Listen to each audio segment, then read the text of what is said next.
Welcome students in HM College Karad. Myself Pawar, my subject is Agriculture, Science and Technology.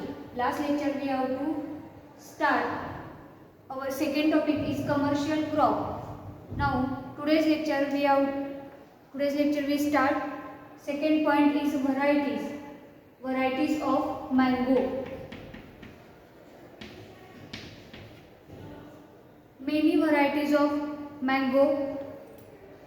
There are types: table varieties, juicy varieties, pickle and preserve varieties, irregular bearing varieties, regular bearing varieties. So, table variety is Alfonso, Kesar, Neelam, Totapuri, Dasheri, Langra, Goa, Ratna, Amrapali, Malaika et cetera. तर या सगळ्या काय आहेत त्याच्या table variety ज्या आहेत त्या कोणत्या आहेत त्या आता आपण बघितलेलं आहे. नेक्स्ट आहे juicy varieties. Juicy variety is Pairi, Doodh Peda etcetera. It should be have soft pulp with or without fibres. Fruits should be a juicy with agreeable flavor. Next is pickle and preserve varieties. Third, pickle and preserve varieties.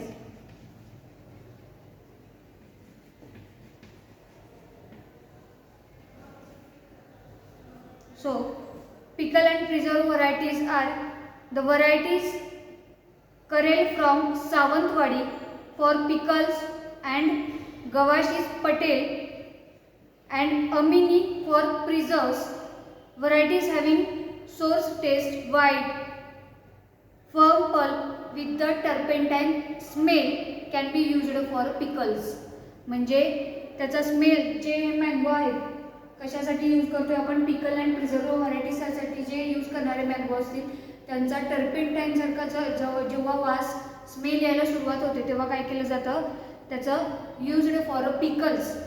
म्हणजे जे लोणचं वगैरे आपण बनवतो आंब्याचं लोणचं वगैरे त्याच्यामध्ये काय केलं जातं तर यूज केलं जातं. नेक्स्ट आहे irregular bearing varieties. Irregular bearing varieties Alphonso, Pairi, Dasheri, Langra, Sindhu. Seedless varieties evolved by Dapoli MS KKV. Seedless variety सुद्धा काय आहेत तर याच्या इरेग्युलर बिअरिंग व्हरायटीज ज्या यूज केल्या जातात त्याच्यामध्ये सीडलेस व्हरायटी सुद्धा काय आहेत तर त्यांचाही यूज केला जातो. रेग्युलर बिअरिंग व्हरायटी ज्या आहेत ते कुठल्या आहेत? नीलम, तोतापुरी, आम्रपाली, मल्लाइका आणि रत्ना. आता irregular and regular bearing varieties कसल्या? या इरेग्युलर बिअरिंग व्हरायटीज आहेत म्हणजे त्या कमर्शियलसाठी काय केल्या जातात ग्रो केल्या जातात. आणि रेग्युलर ज्या आहेत नॉर्मली नीलम, तोतापुरी, आम्रपाली, मल्लाइका या रेग्युलरली काय केल्या जातात ग्रो केल्या जातात. पण कमर्शियली ज्या ग्रो केल्या जातात त्या कोणत्या व्हरायटीज आहेत तर अल्फान्सो असेल, पायरी असेल, दशेरी असेल, लंगरा असेल आणि सिंधू या व्हरायटीज काय केल्या जातात इरेग्युलर बिअरिंग व्हरायटीज आहेत या. तर या सगळ्या काय आहेत त्याच्या व्हरायटीज आहेत कोणकोणत्या? Table varieties, next juicy variety, third pickle and preserve varieties, fourth irregular bearing variety and regular bearing varieties. So next point is a planting method and materials. Planting method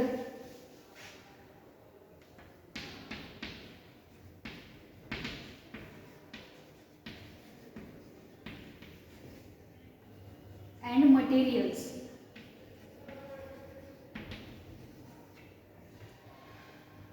After preparation of land, planting the pits of the size 90 into 90 centimeter are dug during summer months. म्हणजे काय केलं जातं after preparation of land जेव्हा आपण मँगोचं crop घेत आहे तेव्हा काय करतोय जेव्हा लँड प्रिपेअर करणार आहे तेव्हा काय केलं जातं 90 into 90 सेंटीमीटर काय केलं जातं असे खोल खड्डे त्याच्यामध्ये खणले जातात आणि काय केलं जातं ड्यूरिंग समर मंथ्स म्हणजे उन्हाळ्याच्या दिवसांमध्ये काय केलं जातं, त्या महिन्यामध्ये काय केलं जातं तर ते खड्डे खणले जातात. The पिट्स are filled with 20 to 25 kilogram FYM, म्हणजे फार्म यार्ड मॅन्युअर आहे. ते पिट्स कशाने फिल केले जातात परत तर फार्म यार्ड मॅन्युअरने काय केले जातात, फिल केले जातात. और compost and top soil phorate 10 gram be mixed upper layer of soil to avoid termite problem. म्हणजे ज्या व्हाईट मुंग्या असतात काय केलं जातं 20 to 25 kilogram farm yard manure त्याच्यामध्ये ते खड्डे भरून घेतले जातात. Next 10 gram be mixed with upper layer of soil, म्हणजे फोरेट जे आहे ते काय केलं जातं 10 ग्राम मिक्स केलं जातं. कशापासून वाचण्यासाठी तर जे व्हाईट टर्माइट्स आहेत, पांढऱ्या मुंग्या ज्या आहेत त्यांच्यापासून वाचण्यासाठी काय केलं जातं त्या खड्ड्यामध्ये 10 ग्राम काय केलं जातं ते यूज केलं जातं. Next planting should be done during rainy season. In Konkan are planting done after heavy rains, म्हणजे म्हणजे कधी केलं जातं तर रेनी सीझनच्या वेळेस काय केलं जातं प्लांटिंग केलं जातं. कोणत्याही क्रॉपचं आपण कमर्शियल क्रॉप घेतोय रेनी सीझनच्या वेळेस काय केलं जातं प्लांटेशन केलं जातं. पण कोकणामध्ये काय केलं जातं जेव्हा आफ्टर हेवी रेन जास्त पाऊस पडल्यानंतर मग काय केलं जातं याच्यामध्ये मँगोचं कल्टिवेशन केलं जातं. Next while planting it should be a scene that अ अर्थ ball or graft does not break. The planting is done generally in the evening. आणि कधी प्लांटिंग केलं जातं इव्हिनिंगच्या वेळेस काय केलं जातं तर ते प्लांटिंग केलं जातं मँगो क्रॉप. नेक्स्ट आहे आफ्टर केअर. आता तुम्ही काय केलेलं आहे प्लांटिंग केलेलं आहे, लँड प्रिपेअर केलेली आहे, त्याच्यामध्ये काय केलेलं आहे 19 सेंटीमीटर पीट जे खड्डे खडलेले आहेत त्याच्यामध्ये काय केलेलं आहे 20 to 25 kilogram farm yard manure काय केलेलं आहे फिल केलेलं आहे. परत त्याच्यामध्ये फोरेट 10 ग्राम्स काय केलेलं आहे त्याच्यामध्ये ॲड केलेलं आहे. कशापासून वाचण्यासाठी तर व्हाईट टर्माइट जे असतील त्याच्यापासून त्यांचा बचाव होण्यासाठी काय केलं जातं ते फोरेट यूज केलेलं आहे. तर आता आफ्टर केअर जे आहे ते बघा आफ्टर केअर काय केलं जातं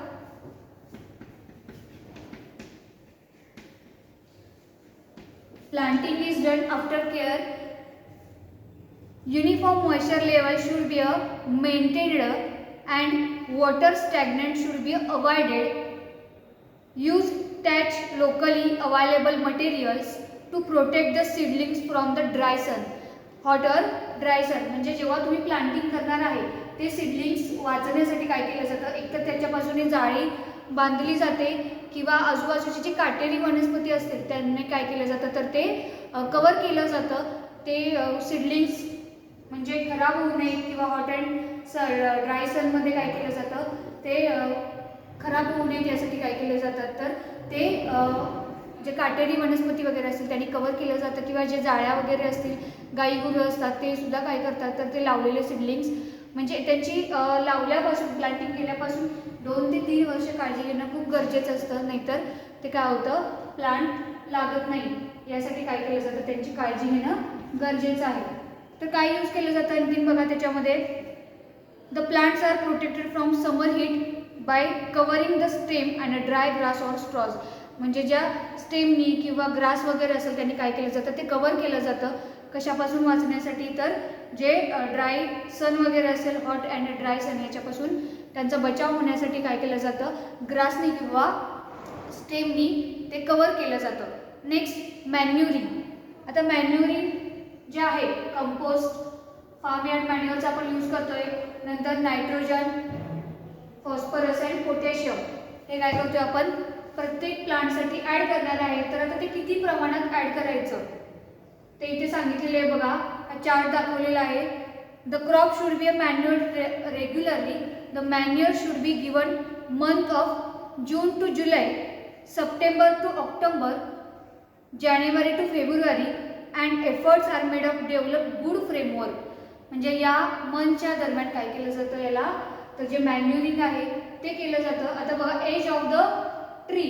आता 1 इयरचं ट्री असताना फार्म यार्ड मॅन्युअर किती यूज करावं तर 10 किलोग्राम पर प्लांट. म्हणजे 10 किलोग्राम पर प्लांट काय केलं जातं, फार्म यार्ड मॅन्युअर यूज केलं जातं. तसंच नायट्रोजन 20 ग्राम पर प्लांट, फॉस्फरस 18 ग्राम पर प्लांट, पोटॅशियम 50 ग्राम पर प्लांट. नेक्स्ट सेकंड इयरचं प्लांट असताना त्याला form yard manure 15 kilogram per plant, nitrogen 50 gram per plant, potassium 75 kilogram per plant, phosphorus 27 gram per plant. Next, 3 to 5 years of the tree, farmyard manure is used 25 kilogram per plant. Next, nitrogen 100 gram per plant, phosphorus 36 gram per plant, potassium 100 gram per plant. Next, 8 to 10 years of the tree, farmyard manure is used 50 kilogram per plant, nitrogen 400 gram per plant, phosphorus 144 gram per plant, potassium 400 gram per plant. and last 10 years on म्हणजे 10 वर्षाच्या पुढील जेवढे plants असतील त्यांच्यासाठी फार्मयर्ड manure कसं use केलेलं आहे बघा. 75 किलोग्राम पर प्लांट फार्मयर्ड मॅन्युअर यूज केलेला आहे. Nitrogen 500 gram per plant, phosphorus 360 gram per plant and potassium 750 gram per plant. तर या चार्टच्या द्वारे काय दाखवलेलं आहे, मॅन्युअरिंग कसं करायचं आहे. 1 year, 2 year, 3 to 5 years, 8 to 10 years and 10 years on. जेवढे त्यांचे इयर्स असतील प्लांटचे तेवढे काय केले जातात तर त्याला मॅन्युअरिंग केलं जातं. फार्मयर्ड मॅन्युअर असेल nitrogen, potassium and phosphorus. Next point is irrigation.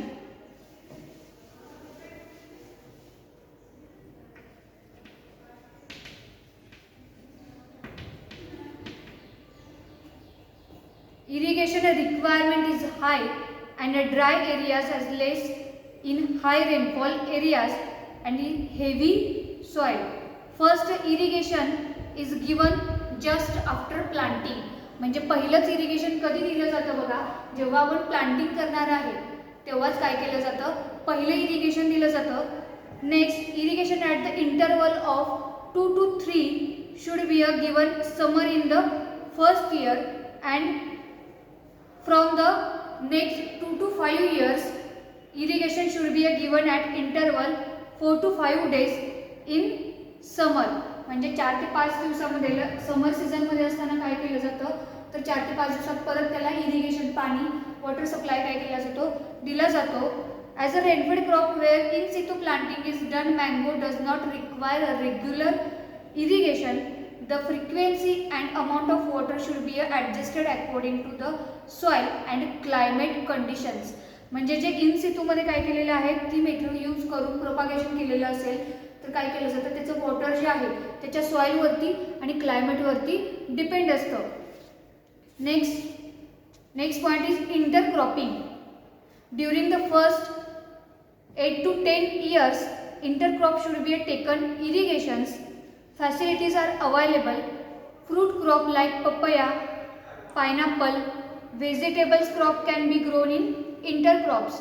म्हणजे दुसरं क्रॉप म्हणून इंटरक्रॉप्स म्हणून कोणते घेतले जातात, पायनॅपल असेल, पपया असेल, व्हेजिटेबल्स वगैरे असतील त्या काय केल्या जातात तर इंटरक्रॉप केल्या जातात. नेक्स्ट पॉइंट आहे प्लांट प्रोटेक्शन.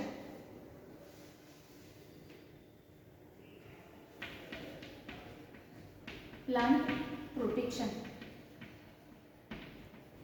पीक संरक्षण. आता पीक संरक्षण आपण कशापासून करतो, त्याचे पेस्ट अँड डिसीजेस असतील. आतापर्यंत आपण अनेक पिकांवरचे पेस्ट अँड डिसीजेस बघितले, तसेच मँगोवरचे आपण बघणार आहे. फर्स्ट पेस्ट जो आहे तो कोणता आहे, मँगो हॉपर.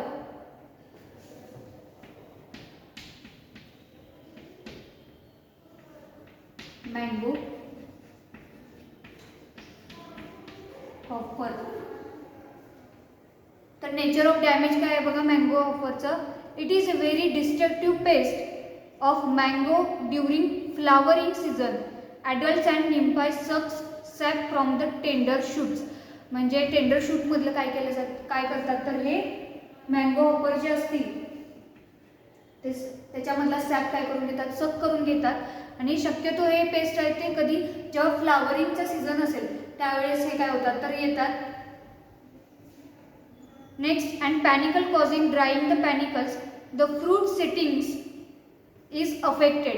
आणि जेव्हा फ्रूट सेट होत असतात तेव्हा काय करत असतात तर हे त्याच्यावरती अफेक्ट करत असतात मँगो हॉपर. तर त्याच्यासाठी जो कंट्रोल मेजर्स आहे बघा, hoppers are controlled by spraying malathion 0.15% or monocrotophos 0.02% काय केलं जातं याच्यावरती स्प्रे केलं जातं. माल्थिऑन अँड मोनोक्रोटोफॉस हे काय केलं जातं याच्यावरती स्प्रे केलं जातं. सेरी कार्बाइन 10% at the time of panicle emergence and peak fruiting stages. जेव्हा फ्रुटिंगचे स्टेजेस वगैरे असतील तेव्हा काय केलं जातं हे सेरी कार्बिल काय केलं जातं 10% यूज केलं जातं. नेक्स्ट आहे मँगो मिलेबग. सेकंड पेस्ट आहे mango mealybug. Nature of damage. The nymphs are mealybug suck sap of young mango shoots. Panicles and flowers are fruits. Drying is affected part of the plant. Immature fruit drop occurs in the insect can be identified by white milky powder. म्हणजे हे जर तुम्ही बघितलं प्लांटवरती त्या एखाद्या mango मिलेबग जे असतात ते कसे असतात, एखाद्या तुम्ही जर मँगोच्या प्लांट वगैरे एखाद्या फील्डमध्ये गेला असेल तर एखाद्या त्याच्या पॅनिकलवरती किंवा फ्रुटिंगच्या जेव्हा फ्लावरिंगच्या स्टेजेसला असेल तर असं व्हाईट पावडरी असं काहीतरी त्या ब्रांचवरती दिसत असतं. तर ते हे काय असतं तर मँगो मिलेबग असतो. हा पेस्ट आहे. त्याच्यासाठी जे कंट्रोल मेजर्स आहेत ते काय बघा, the damage of can be avoided by digging trench around the trunk during hot months.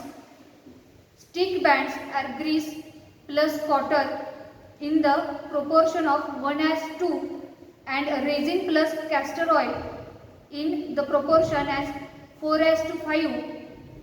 30 to 40 centimeter wide strips should be applied around the tree trunk. आणि त्या ट्री ट्रंकच्या बाजूने काय अप्लाय केलं जातं, वाईड स्ट्रीप ज्या आहेत त्या काय केल्या जातात यूज केल्या जातात. नंतर castor resin plus castor oil आहे तेही यूज केलं जातं.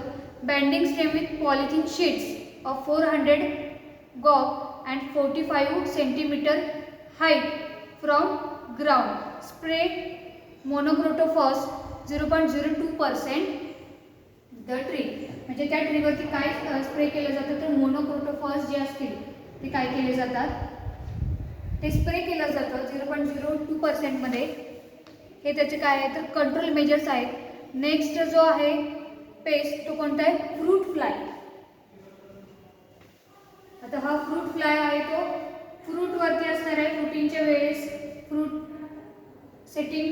सेटिंग जेव्हा होत असतं, फ्रूट सेटिंग झाल्यानंतर हे त्याच्यावरती काय येतो तर हा पेस्ट येतो कोणता आहे fruit fly.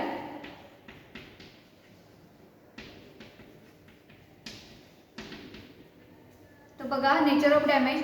The damage includes feeding of maggots on the pulp leading to appearance of smelling rotting followed by following of fruits. म्हणजे आता कधी समजतं आपल्याला, आता ते कधी येतात त्याच्यावरती फ्रूट ऑफ फ्लाय तर ते जेव्हा त्याचा वास यायला लागतो टर्पेंटाईन स्मेल जो आहे आपण जो म्हणतोय जेव्हा पिकलच्या वेळेस ते काय केलं जातं तर टर्पेंटाईन स्मेल यायला लागल्यानंतर ते आपण ते पिकलसाठी यूज करतो. तसाच त्याच्यानंतर ते फ्रूट फ्लायज येतात त्याच्यावरती बसतात आणि काय करतात त्याच्यामधला जो पल्प आहे तो काय करत असतात सक करत असतात. त्याच्यासाठी कंट्रोल मेजर जे आहेत collection of destructive of the affected fruits. म्हणजे ज्या फ्रूटला त्यांनी अफेक्ट केले ते काय करायचं कलेक्ट करायचं आणि त्याचं डिस्ट्रक्शन करून टाकायचं. Hanging traps containing methyl eugenol @10 in number per hectare. म्हणजे hanging traps containing methyl eugenol हे काय केलं जातं, 10 in number per hectare use केलं जातं. हा त्याच्यासाठी काय आहे तर कंट्रोल मेजर्स आहे. नेक्स्ट आहे bark eating caterpillar. Next pest आहे bark eating caterpillar.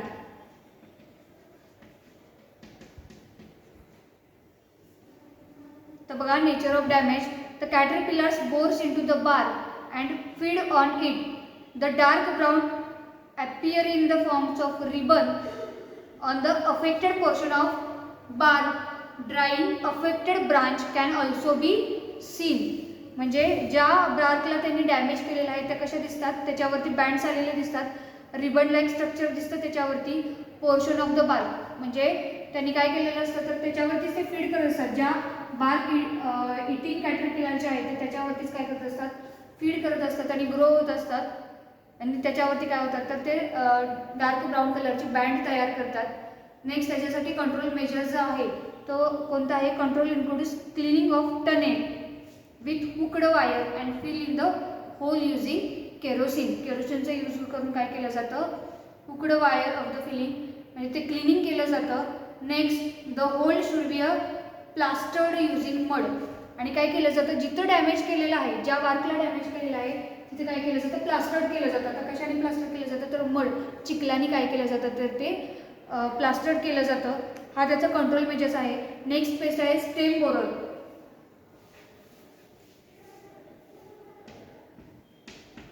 Stem borer. Stem borer बघा nature of damage. The pest tunnel through a main trunk or its branches combining out of the hard wall and excrete from the tunnel portion, drying the branches in case of severe attack of characteristic damage. म्हणजे हा जे stem borer आहे ते काय करत असतात तर the paste of tunnel through a main trunk or it's branch म्हणजे मेन ट्रंक जी असेल किंवा ब्रांच जी असेल त्यालाच काय करत असतात तर ते अफेक्ट करत असतात. त्याच्यासाठी कंट्रोल मेजर जो आहे, clean the tunnel with hard wire. ती काय केली जाते, जी ट्रंक असेल, जी टनेल असेल त्याला काय केलं जातं तर क्लीन केलं जातं. Next pour kerosene oil inside the hole and plug using mud. आणि काय केलं जातं, केरोसिन सुद्धा यूज केलं जातं.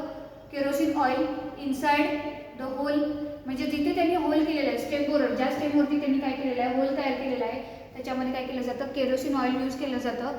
अँड युजिंग मड किंवा प्लास्टर ऑफ मड, आपण म्हणजे चिखलाने सुद्धा काय करू शकतो, आपण ते प्लास्टर करू शकतो. नेक्स्ट हे झाले पेस्ट. कोणकोणते पेस्ट होते, mango hopper, second mango mealybug, third fruit fly, fourth bark eating caterpillar and fifth stem borer. Next आहेत आता diseases.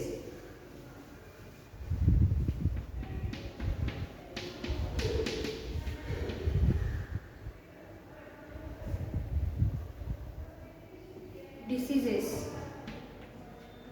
First disease is powdery mildew. Its symptoms, it is a fungal disease and its mango crop can be completely destroyed. हा कसला आहे, fungal disease आहे, पावडरी mildew, आणि काय करतो तो completely destroying mango plant. In case several attack, grey white पावडरी blanks appear on the blossom and fruitless. Affected panicles get dry and turn black. It may be total failure of the crop. म्हणजे जे पॅनिकल्स असतील किंवा फ्लावरिंगच्या टाईमला काय करत असतात तर ते हा जो पावडरी मिल्ड्यू आहे त्याच्यावरती काय होतो, हा डिसीज पडतो. त्याच्यामुळे काय सर्वच पॅनिकलवरती जर तो जर डिसीज पडला तर ते मँगो प्लांट पूर्णपणे काय होतं तर डिस्ट्रॉय करतं. पूर्ण त्या मँगो प्लांटला ते काय करत असतं, डिस्ट्रॉय करत असतं. त्याच्यासाठी जे कंट्रोल मेजर्स आहेत ते बघा, application of wettable sulphur 0.2%, कॅराथिन 0.1%, Bavistin 0.1% और बेंडलेट 0.1% आर रिकमेंडेड फॉर कंट्रोल. म्हणजे हे केमिकल्स काय केले जातात त्याच्यासाठी कंट्रोल मेजर्स म्हणून यूज केले जातात. नेक्स्ट आहे अँथ्रॅकनोज. फर्स्ट होता पावडरी mildew,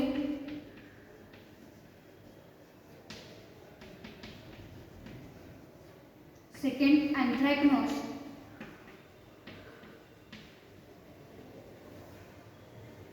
It is a fungal disease. Appearance of black necrotic areas. म्हणजे जर तुम्ही न्यूजवरती बघितले तर अँथ्रॅकनोस हा कसला डिसीज आहे, फंगल डिसीज आहे.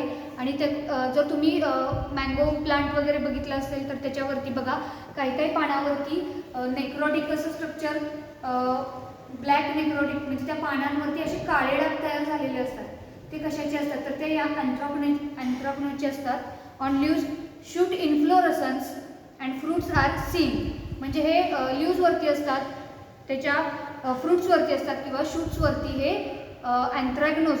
आता अँथ्रॅकनोस अजून कशामध्ये आहे बघा, तर तुम्ही पावट्याच्या वगैरे शेंगा बघितल्या असतील, त्याच्यावरती काय असतात, घेवड्या वगैरे असतो ना, त्याच्या पॉडवरती ज्या अँथ्रॅकनोस हा डिसीज काय होतो पडतो.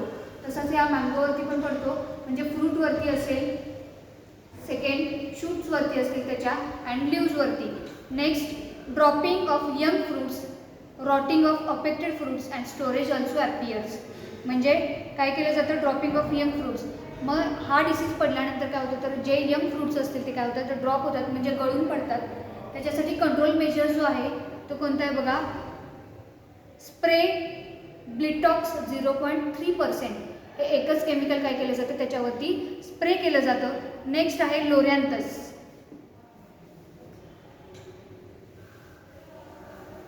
नेक्स्ट डिसीज आहे थर्ड, लोरॅन्थस.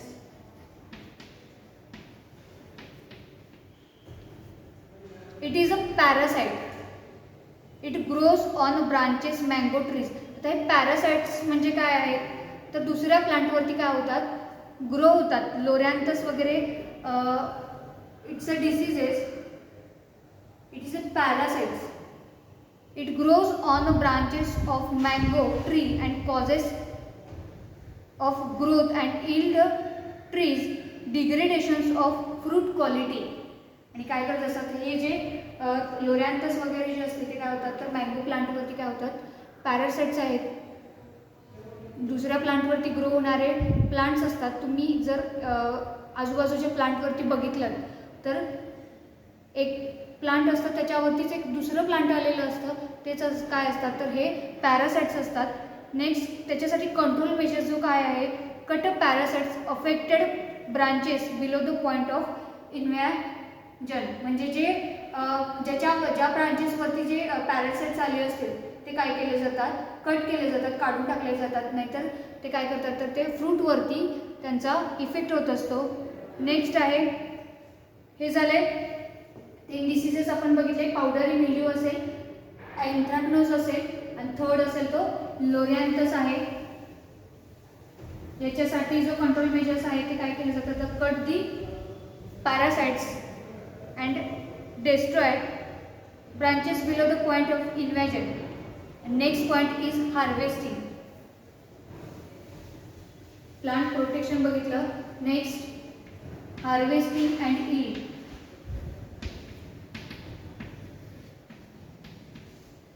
आता हार्वेस्टिंग कधी केलं जातं मँगो प्लांटचं तुम्ही बघितलेलं आहे, तुम्हाला माहितीच आहे. जेव्हा एखाद्या पूर्ण प्लांटमधलं 1-2-3 आंबे जेव्हा पिकून खाली पडतात तेव्हा आपण काय म्हणतो तर ते हार्वेस्टिंगला आलेलं आहे. बघा, in Maharashtra mango starts flowering in months of November and continuous till February. Fruits become ready for harvesting in month March to June. म्हणजे महाराष्ट्रामध्ये मार्च टू जूनच्या दरम्यान काय केलं जातं ते हार्वेस्टिंगला येतं. Next, 4 to 5 months are required from flowering of harvesting. When fruits are ready for harvesting for pickle, climbs the trees are collected fruits bags and recently Konkan Krishi Vidyapith has developed a mango picker in cutting blade. In this picker, a bamboo pole in fitted with cutting blade at the end under which fruit collecting net is tied. म्हणजे कोकण कृषी विद्यापीठाने काय केलेलं आहे, mango picker हे instrument तयार केलेलं आहे. ते कशाने बनलेलं आहे तर बांबू, त्याचे जे पोल्स आहेत ते कशाचे आहेत ते बांबूचे आहेत. आणि जे कटिंग ब्लेड जे आहेत end of the fruit collecting in tied, त्याच्यामध्ये कटिंग ब्लेड्स बसवलेले आहेत आणि ते काय केले जातात, मँगो पिकरनी मँगो कलेक्ट केले जातात. आता maturity indices of mango fruit म्हणजे कधी मॅच्युअर झालेत हे कसं कळतं आपल्याला. Slightly colour development on the sugar of the fruits म्हणजे yellowish or reddish pigmentation is developed. म्हणजे त्या मँगोमध्ये काय होतं, येलोइश ऑर रेडिश पिगमेंटेशन काय होतं, डेव्हलप होतं. Dark green colouring mature fruits changes pale green or maturity म्हणजे डार्क ग्रीन पासून पेल ग्रीन पर्यंत त्याचा कलर जेव्हा जातो तेव्हा आपण काय म्हणतो, हे फ्रूट मॅच्युअर झालेलं आहे. When 1 or 2 ripe fruits fall from trees other fruits are supposed to be matured म्हणजे त्या ट्रीवरून एखादं 2 फ्रूट जेव्हा खाली पडतं पिकल्यानंतर तेव्हा आपण काय म्हणतो, तर बाकीचे जे फ्रूट्स असतील ते सुद्धा काय होतात, पिकायला सुरुवात झालेली असते. When the specific gravity fruits reaches between 1.01 to 1.02 they are considered ready to harvest. आलं लक्षात. नेक्स्ट लास्ट पॉइंट जो आहे तो आहे यील्ड. तर बघा yield up to 10 years age 500 to 800 fruits per plant म्हणजे जेव्हा 10 year ओल्डचं प्लांट जेव्हा असतं तेव्हा त्याच्यामधून 500 ते 800 fruits per plant that is 8 to 12 tons per hectare म्हणजे 8 to 12 tons पर हेक्टर काय होतं, एवढं यील्ड निघतं. नेक्स्ट यील्ड आफ्टर 15 years आणि तेच प्लांट 15 वर्षानंतर 1000 ते 3000 फ्रूट्स पर प्लांट म्हणजे एवढे काय होतात, तर ते त्याच्यापासून आपल्याला यील्ड भेटत असतं that is 12 to 20 tons per hectare. आलं लक्षात तुमच्या. तर हे यील्ड आहे. तर इथे मँगो क्रॉप कमर्शियल क्रॉप जे आहे ते इथं आपलं संपलेलं आहे. नेक्स्ट जे कमर्शियल क्रॉप आहे ते कोणतं आहे, थर्ड बनाना. पहिलं बघितलं आपण शुगर केन, सेकंड होतं मँगो, थर्ड जे आहे ते बनाना आहे. ते नेक्स्ट लेक्चरला आपण कंटिन्यू करणार आहे. थँक्यू.